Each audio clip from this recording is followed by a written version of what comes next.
शायद जी, मैं मानता हूँ कि यदि भारत की सरकार यदि जो आप कह रहे हो कि उस पर कोई एक्सेस नहीं देगी, तो तब तक तो मामला डिसाइड होने वाला है ही नहीं। जी, नहीं वो मसला असल में ये था कि अभी जिस तरह वो टाइम ले रहे हैं, अब टाइम क्यों ले रहे हैं? मतलब दानिशा तौर पर है, ना दानिशा तौर पर है, क्या वजह है? उस पर हम तो उस पे डिबेट पे जा नहीं रहे ना, क्योंकि गवर्नमेंट ने होने नहीं दिया सीमा। शायद जी सुनिए, मैं खुद अचंभित हूँ कि इसके मामले में अभी तक चार्जशीट कैसे कोर्ट में फाइल नहीं हुई। हैरानगी ना मैं सर। खुद अचंभित हूँ। मैं टीवी पर मैं आपके दर्शकों से कहना चाहता हूँ, उन्होंने देखा होगा जी, जी। कि सूरजपाल के वकील का दावा, हाँ, दावा। सूरजपाल जी ने कोई कुछ नहीं कहा। अबे शायद जी, मैं भी कह दूं क्या? मैं भी कह दूं कि मैं भी सूरजपाल का वकील हूं। मैं नहीं कह सकता। मैं नहीं, ये कह रहा है कि मॉब लिंचिंग जी, और उसी को भगवान माने बैठे हाँ, हैं। उसी का साले तू वकील बनना है। हराम खोर साले, कितना गिरेगा तू? कितना गिरेगा? कहां तक जाएगा? हुँ। तुझ पे साले, चलो मैं नहीं, ना ना कह रहा। अच्छा मैं सर, आपको लाइव में नहीं, आपको मैं बाद में बताऊंगा अच्छा इस हराम खोर की नहीं आदत। मेरा मेरा असल में उस हैदर तो अपने बच्चों को मांग रहे हैं और गुलाम हैदर के बच्चे उसके पास जाएंगे, और यदि तुम उनको रोकना चाहते हो तो आप गोद ले लो ना उनको, गुलाम हैदर के बच्चों को। अगर तुम्हारे पिछवाड़े में दम है तो गुलाम हैदर के बच्चों को गोद ले लो। अगर सचिन उसकी परवरिश नहीं कर रहा तो तुम ले लो। जो बोल रहे हो गुलाम हैदर के लिए गलत शब्द यूज कर रहे हो, काम में बता रहा हूं। जी, जी। सीमा वाले मामले में आपको पता है, ये खुद कूद गया, कुत्ते की तरह कूद गया। जी, जी। ठीक है। हनीप्रीत वाले मामले में ये साला गधे की तरह वहां कूद गया, और सूरजपाल वाले में साला, क्या शब्द यूज करूं इसको, पर साला हराम खोर की तरह कूद गया। हराम खोर की तरह वहां कूद गया सूरजपाल वाले मामले। अबे सूरजपाल वाले मामले में साले कोई एफआईआर दर्ज ना हुई, कुछ ना हुआ, तू साले सूरजपाल का वकील कैसे हो गया? तो सर जी सुनिए मेरी बात सुनिए, एपी सिंह कानून से बढ़कर नहीं हो सकता, भारत के कानून से बढ़कर। और मैं बता रहा हूं कि एपी सिंह कितने भी गाड़ के घोड़े दौड़ा लिए भाई, जी, सीमा भारत में नहीं रुकेगी। तू सीमा पर कितनी तो वीडियो बनवा लिए, और कितनी तू स्टेटमेंट जारी कर लियो कि मॉब लिंचिंग हो रही है, मॉब लिंचिंग हो रही है, पर सीमा भारत में नहीं रुक सकती। भारत के कानून के तहत सीमा भारत में नहीं रुकेगी। मैं दावा कर रहा हूं, नहीं रुकेगी, नहीं रुकेगी। एपी सिंह ना, इसका बाप डीपी सिंह भी आ जाए ना तो भी नहीं रोक पाएगा। नहीं सर। मैं बता रहा हूं, बहुत हैरानी है मुझे कि इसके मामले में चार्जशीट अभी तक 1 वर्ष से ज्यादा हो गया जी, इसकी जमानत हुए, अब तक इसके मामले में चार्जशीट कोर्ट में फाइल नहीं हुई। जी। मुझे भी मतलब बहुत मैं बता रहा हूँ साहिब जी कि यदि हम एडवोकेट्स महोदय एक जगह बैठ जाते हैं और इस मामले पर बातें करते हैं तो सब ताज्जुब करते हैं कि यार इसके मामले में चार्जशीट कैसे फाइल नहीं हो रही।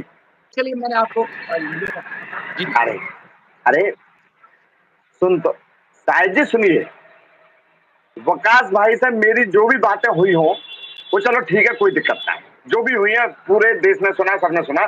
पर लेकिन जो एक हरामखोर भिखारी भिखारी जिसने मेरी वीडियो को कट करके चलाया, मैं उस भिखारी से कहना चाहता हूं, अरे हमारे यहां आ जा कटोरा लेकर के। जितनी लाइक, जितने क्या होते हैं कमेंट्स वगैरह के पैसे तुझको मिलते होंगे, उससे ज्यादा पैसे मैं दे दूंगा। पर हरामखोर मादरजात इस तरीके की गंदी हरकत ना करें। आप भी समझ रहे होंगे कौन है वो। जी जी सर, पूरी मैं आपसे इतनी बातें कर रहा हूं ना, तो उन लोगों के पिछवाड़े में लकड़ी लग रही होगी। सर पर मैं खुद लगाना चाह रहा हूँ, मैं नहीं लगाना चाह रहा हूँ। सर अरे सर वो आज भी गाड़ी में बैठ के गला एपी फाड़ सिंह के तो मुझे। अभी मैंने उसकी वीडियो सुनिए। हाँ हाँ हाँ, वही मैं कह रहा था कब एपी सिंह गाड़ी में बैठे, मॉब लिंचिंग। एपी सिंह से, हरामखोर से, उससे मैं पूछना चाहता हूँ कि मॉब लिंचिंग क्या होती है, मॉब लिंचिंग का अर्थ क्या है, उसका जवाब दे। मॉब लिंचिंग, अबे हरामखोर, तू मॉब लिंचिंग भारत के अंदर, रऊपरा के अंदर करवाना चाहता है तू, वरना मैं बता रहा हूं कि रऊपरा की जनता मॉब लिंचिंग नहीं जानती। और एपी सिंह साला गधे की शक्ल वाला हरामखोर,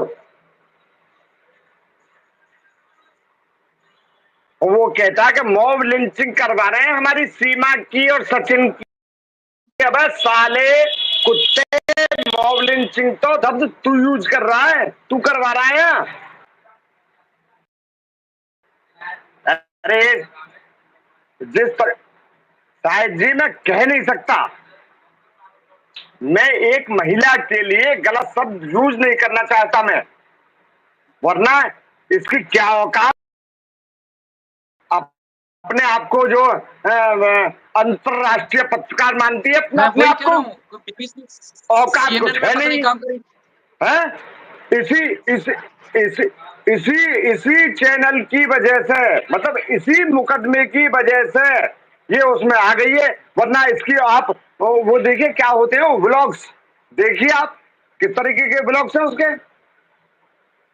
मैं नहीं जानता ब्लॉग्स के, पता ना ब्लॉग के क्या कहते, मैं नहीं जानता जी मैं। जी जी और देखिए ना, मैं भी देखता हूं मैं, इसी मुकदमे में आकर के अपनी टांग को फंसा देते हैं कि हम तो सीमा के बड़े हितैषी हैं, हम तो गुलाम हैदर के बड़े हितैषी हैं, हम तो इस मुकदमे में बहुत अच्छी पैरवी कर रहे हैं। अरे तू,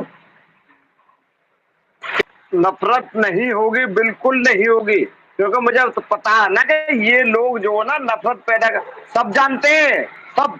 मुझ पर जन कितने फोन आ गए शायद जी कि हेमंत जी आपकी वीडियो ऐसे चला दी उस हरामखोर ने, उस कुतिया ने, यूं तक कह रहेगा कुतिया ने चला दी, कुतिया।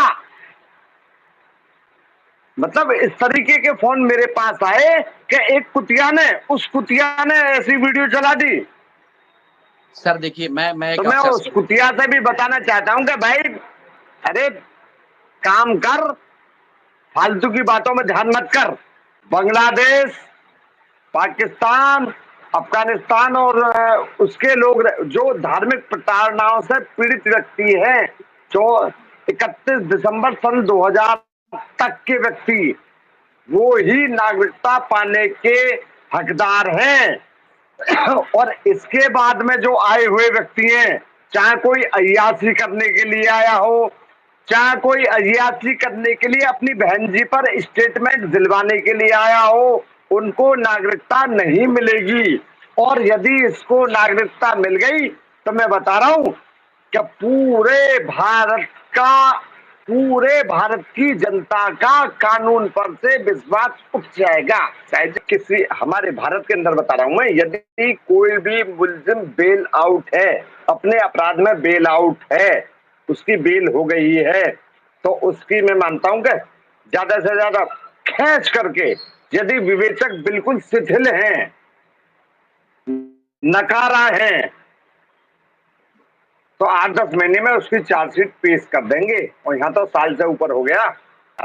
अभी सीमा की जो प्रोसीडिंग है वो